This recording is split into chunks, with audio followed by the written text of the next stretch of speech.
আসসালামু আলাইকুম সকলকে, আশা করি সকলে খুব ভালো আছো। Welcome back to my new guideline video. আমি ইভা বর্তমানে পড়াশোনা করতেছি রাজশাহী বিশ্ববিদ্যালয়ের জুলজি ডিপার্টমেন্টে। তো আজকে আমরা কথা বলবো রাজশাহী বিশ্ববিদ্যালয়ের চান্স পাওয়া কীভাবে অন্যান্য বিশ্ববিদ্যালয়ের থেকে তুলনামূলকভাবে ইজি। তো এটা নিয়ে কথা বলার জন্য আমাকে বেশ কিছু কথা তোমাদেরকে বলতে হবে। তো তার জন্য কী করতে হবে, তোমাদের সম্পূর্ণ ভিডিওটা দেখতে হবে। যদি তোমরা সম্পূর্ণ ভিডিওটা দেখো তাহলে আই হোপ তোমাদের সকল প্রশ্নের উত্তর তোমরা পেয়ে যাবে। তো আর দেরি না করে চলো ভিডিওটা শুরু করি।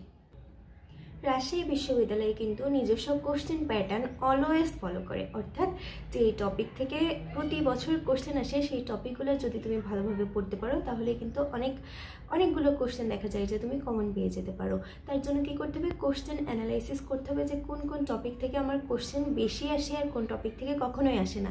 যেই টপিকগুলো থেকে কখনোই কোশ্চেন আসে না সেই টপিকগুলো পড়ে তোমার মাথা নষ্ট করার কোনো প্রয়োজন নেই। তো তাহলে আমি কি বললাম যে কোশ্চেনটা ভালোভাবে অ্যানালাইসিস করে দেখতে হবে। তার জন্য তুমি রাজশাহী ইউনিভার্সিটির কোশ্চেন ব্যাংক যেগুলো আছে সেগুলো পড়তে পারো। আমার চয়েস হচ্ছে জয়কলি পড়তে পারো, পানকৌড়ি পড়তে পারো। এই কোশ্চেন ব্যাংকগুলো কিন্তু ভালো, বিশেষ করে জয়কলি কোশ্চেন ব্যাংকে কিন্তু সবগুলো আলাদা আলাদা টাইপ ওয়াইজ দেওয়া থাকে, তো এটা তোমার জন্য বেশি ভালো হবে। কোশ্চেনের অ্যান্সার ভুল থাকে কিনা এটা আমি বলতে পারতেছি না, তবে আমার মতে হচ্ছে ভুল থাকে না, কারণ আমি নিজের জয়কলিই পড়ছি। তো তোমরা চাইলে জয়কলিটা পড়তে পারো অথবা পানকৌড়িটা পড়তে পারো, কিন্তু পানকৌড়িতে আর কি ওইভাবে থাকে না, তবে হচ্ছে অ্যান্সার খুব সুন্দরভাবে দেওয়া থাকে, মানে সলভ করে দেওয়া থাকে। সো এটাও তোমার জন্য ভালো হতে পারে। তো তুমি তাহলে একটা সুন্দর দেখে ভালো দেখে কোশ্চেন ব্যাংক কিনে ফেলো। সুন্দর দেখে, যাই হোক, একটা ভালো দেখে কোশ্চেন ব্যাংক কিনে ফেলো আর সেটা A to Z সলভ করতে থাকো, তাহলে কিন্তু অনেকটা ইজি হয়ে যাবে তোমার জন্য। ঠিক আছে, দেখো তুমি ঢাকা বিশ্ববিদ্যালয়ে ভর্তি পরীক্ষার জন্য যে কষ্টটা করছো, যে এফোর্টটা দিছো, তার যদি 50% এফোর্ট তুমি এখানে দিতে পারো তাহলে কিন্তু একটা সিট কনফার্ম করা খুব বেশি কষ্টকর হবে বলে আমার মনে হয় না। তার জন্য তোমাকে কি করতে হবে, তুমি ঢাকা বিশ্ববিদ্যালয়ের জন্য যে যে কোশ্চেনগুলো সলভ করছো সেই সেম কোশ্চেনগুলো তুমি আবারও একটু সলভ করো, আবারও একটু দেখো। তুমি ডিইউ প্রশ্ন ব্যাংকটা একটু সলভ করো, একটু জাহাঙ্গীরনগর বিশ্ববিদ্যালয়ের প্রশ্নগুলো সলভ করো, একটু কৃষিগুচ্ছের প্রশ্নগুলো সলভ করো। তবে কি মানে রাজশাহী ইউনিভার্সিটি যে তার নিজস্ব কোশ্চেন প্যাটার্ন ফলো করে, তো এই কোশ্চেন প্যাটার্নটা বুঝে তুমি অন্যান্য ভার্সিটির কোশ্চেনগুলো সলভ করবো, অর্থাৎ অন্যান্য ভার্সিটির সাথে যে কোশ্চেনগুলো দেখবে যে রাজশাহী ইউনিভার্সিটির সাথে মিলে যায়, তো সেই টাইপের কোশ্চেনগুলো বেশি বেশি করে সলভ করো। ঠিক আছে, তো এটা গেল কোশ্চেন সলভের ব্যাপার। এখন আসো, তোমার নিজেকে কিন্তু পড়ার টেবিলে ধরে রাখতে হবে, পড়ার টেবিলে বসে বসে তোমাকে পড়তে হবে। তুমি বেডে কোনোভাবেই পড়তে পারবে না, তুমি পড়ার টেবিলেই পড়বা, আর দৈনিক 10 থেকে 12 ঘন্টা তোমাকে পড়তে হবে পড়ার টেবিলে। এটা গেল আরেকটা পয়েন্ট। তারপরে তুমি দেখবা যে রাজশাহী বিশ্ববিদ্যালয়ে কিন্তু 80টি এমসিকিউ থাকে, 80টি এমসিকিউ এর মার্ক ডিস্ট্রিবিউশন থাকে হচ্ছে 100 মার্কস। তো এটা তোমার জন্য একটা প্লাস পয়েন্ট, এটা রাজশাহী বিশ্ববিদ্যালয়ে চান্স পাওয়া অনেকটা ইজি করে দেয়। কারণ দেখো তুমি অন্যান্য ইউনিভার্সিটিতে যেখানে একটা কোশ্চেনের জন্য 1 নম্বর করে পাচ্ছ, সেখানে রাজশাহী বিশ্ববিদ্যালয়ের জন্য প্রতিটা কোশ্চেনের জন্য তুমি পাচ্ছ হচ্ছে 1.25 মার্কস করে। সো এটা তোমার জন্য প্লাস পয়েন্ট। আর এখানে তুমি 5টা ভুল করলে তবেই যে 1 মার্ক কাটা যাচ্ছে, সো তোমার জন্য কিন্তু একটু ইজি হয়ে যায়। তাই এই বিষয়টা যদি আমি মাথায় রাখি তাহলেও রাজশাহী বিশ্ববিদ্যালয়ে চান্স পাওয়া ইজি। তারপরে দেখো তুমি কোশ্চেন আন্দাজে দাগাবা কিনা এটা নিয়ে অনেকের মধ্যে একটা সংশয় কাজ করে।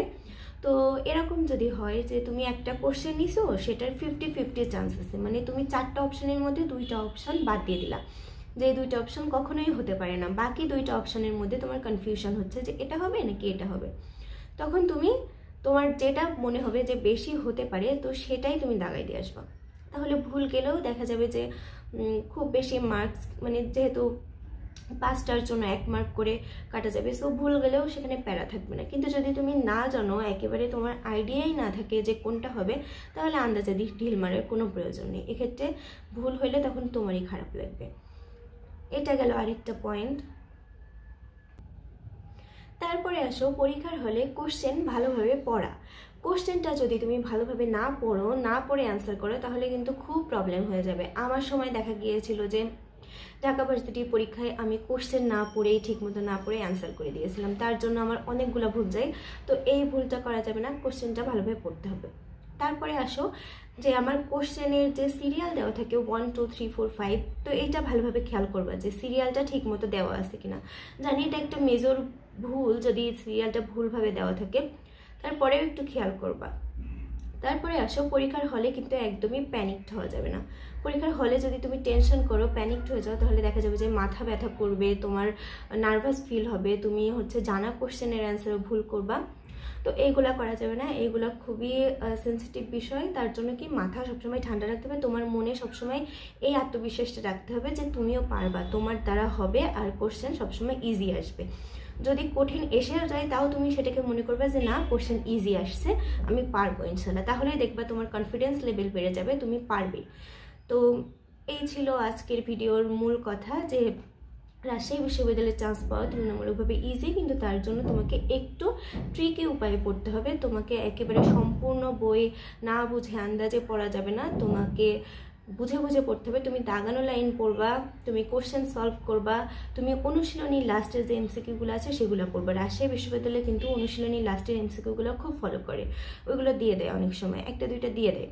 তো তুমি 1-2 মার্কের কিন্তু মূল্য অনেকে এটা ভাবতে পারো যে আমি 1-2 মার্কের জন্য অতগুলো কোশ্চেন সলভ করবো। অবশ্যই করবা, ওখান থেকে যেই কোশ্চেনগুলো দেখা যায় যে ক্যালকুলেটর ছাড়া করা সম্ভব না, তো সেইগুলো বাদ দিবা। সেগুলো বাদ দিলে তো অনেকটাই কমে আসে। তো কি বললাম যে অনুশীলনীর প্রশ্ন অবশ্যই পড়তে হবে। তো এইভাবে যদি পড়তে পারো, আশা করা যায় এই অল্প সময়ের মধ্যে একটা ভালো প্রিপারেশন নিতে পারবা, আর চান্স ইনশাল্লাহ হবেই। তো আজকের ভিডিও এই পর্যন্ত ছিল। যদি তোমরা এরকম গাইডলাইন ভিডিও আরও পেতে চাও তাহলে আমার চ্যানেলটা সাবস্ক্রাইব করে রেখো। সবাই ভালো থেকো, সুস্থ থেকো, আল্লাহ হাফিজ।